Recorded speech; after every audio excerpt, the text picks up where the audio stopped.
बिस्मिल्लाहिर्रहमानिर्रहीम। शुरू अल्लाह के नाम से जो बड़ा मेहरबान निहायत रहम वाला है। तमाम दोस्तों को अदनान असलम की तरफ से अस्सलामु अलैकुम। नीम के पत्ते उबालकर गरारे करें। मुंह के छाले और गले की सूजन में आराम मिलता है। अगर आप खाने में चटपटी चीज़ों का ज़्यादा इस्तेमाल करते हैं तो मैदे में तेज़ाबियत बढ़ सकती है। अगर रोज़ाना कुछ वक्त धूप में बैठ जाए तो विटामिन डी की कमी दूर हो जाती है।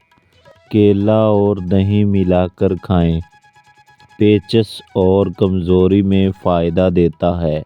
शकरकंदी खाने से खून की कमी दूर होती है। ये जिस्म को तवानाई भी देती है। अगर सारा दिन बैठकर गुजारा जाए तो मोटापा बढ़ता है और दिल की बीमारी लाहक हो सकती है। कच्चा लहसुन चबाने से ब्लड प्रेशर कम होता है। ये खून पतला करता है। अगर रोज़ाना वर्जिश ना की जाए तो जिस्मानी बीमारियां जल्दी घेर लेती हैं।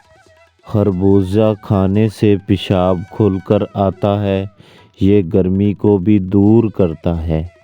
पालक का इस्तेमाल खून बनाने के लिए बेहतरीन है। ये आयरन से भरपूर होता है। मोटापे का बेहतरीन हल।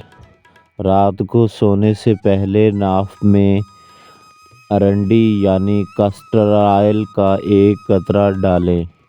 ये आंतों की सफाई करके पेट की चर्बी को पिघलाने में मदद देता है। आलू बुखारा खाने से कब्ज़ में आराम आता है। ये जिगर की गर्मी भी दूर करता है। दूध में खजूर मिलाकर पिएं। कमज़ोरी दूर करता है और ताकत बढ़ाता है। रोज़ाना 8 गिलास पानी ज़रूर पिएं। गुर्दे साफ़ होते हैं और जल्द निखर जाती है। तमाम मालूमात बहुत अच्छी हैं, लेकिन इस्तेमाल करने से पहले अपने डॉक्टर या मुआलिज से मशवरा ज़रूर करें। वीडियो अच्छी लगे तो चैनल को सब्सक्राइब कीजिए। बहुत शुक्रिया।